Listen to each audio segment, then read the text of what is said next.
Welcome to CRB9 news. Amaravati మహిళలపై సజ్జల వ్యాఖ్యలు ఖండిస్తున్నాం. చేసిన తప్పునకు క్షమాపణ చెప్పడానికి ఇబ్బందేంటి? మహిళలు నా అక్కాచెల్లెళ్ళు అని అంటారు జగన్. కాని ఆయన సొంత చెల్లికే మర్యాద ఇవ్వడం లేదు. ఇక రాష్ట్రంలో ఇతర మహిళలకు ఏం గౌరవమిస్తారు? చేసిన తప్పులే వైసీపీ నేతలు మళ్లీ మళ్లీ చేస్తున్నారంటున్నా వైఎస్ షర్మిల. ఏ మహిళలైతే కడుపు మంటకి గురై వేసేల రాజధాని అని ఎలా అయితే వాళ్ళకు అవమానం కలిగించినట్టు భావించి ఎంతమంది అయితే ఉద్యమించారో వాళ్ళ మీద ద్వేషం చిమ్ముతూ సజ్జల గారు చేసిన వ్యాఖ్యలు వారు పిశాచులని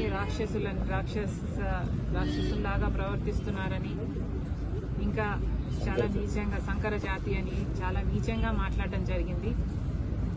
వాటిని కూడా కాంగ్రెస్ పార్టీ ఖండిస్తుంది. తప్పు చేసినప్పుడు క్షమించండి అని అడగడంలో నామోషీ లేదు. అలా కాకుండా మూర్ఖుల్లాగా చేసిన తప్పే మళ్లీ మళ్లీ చేస్తున్నారు.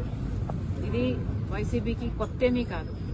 ఇదే సజ్జల గారు, ఇదే సజ్జల రామకృష్ణ రెడ్డి కొడుకు కూడా భార్గవ గారు కూడా నన్ను కూడా వదిలిపెట్టకుండా నా మీద కూడా ఒక సైతాన్ సైన్యం సోషల్ మీడియా వేదికగా పనిచేశారు. రాజశేఖర రెడ్డి బిడ్డనని చూడలేదు, ఒక మహిళనని చూడలేదు, ఒక తల్లినని చూడలేదు.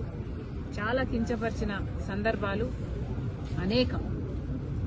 జగన్మోహన్ రెడ్డి గారు ఊతపదంలా చెప్తుంటారు, నా అక్క చెల్లెలు అని. మరి అలాంటప్పుడు జగన్మోహన్ రెడ్డి గారు ఆలోచన చేసుకోవాలి, వైసీపీ పార్టీ ఆలోచన చేసుకోవాలి. మీ సొంత అక్క చెల్లెలకి మర్యాద లేదు. కనీసం రాష్ట్రంలో ఉన్న మహిళలు, మీకు ఓట్లేసిన మహిళలు, మిమ్మల్ని ఒకప్పుడు ముఖ్యమంత్రిని చేసిన మహిళలు, కనీసం వాళ్ళనన్నా గౌరవిస్తే మీకు రాజకీయాలలో భవిష్యత్తు ఉంటుంది. లేకపోతే అది కూడా మిగలదు. Thank you.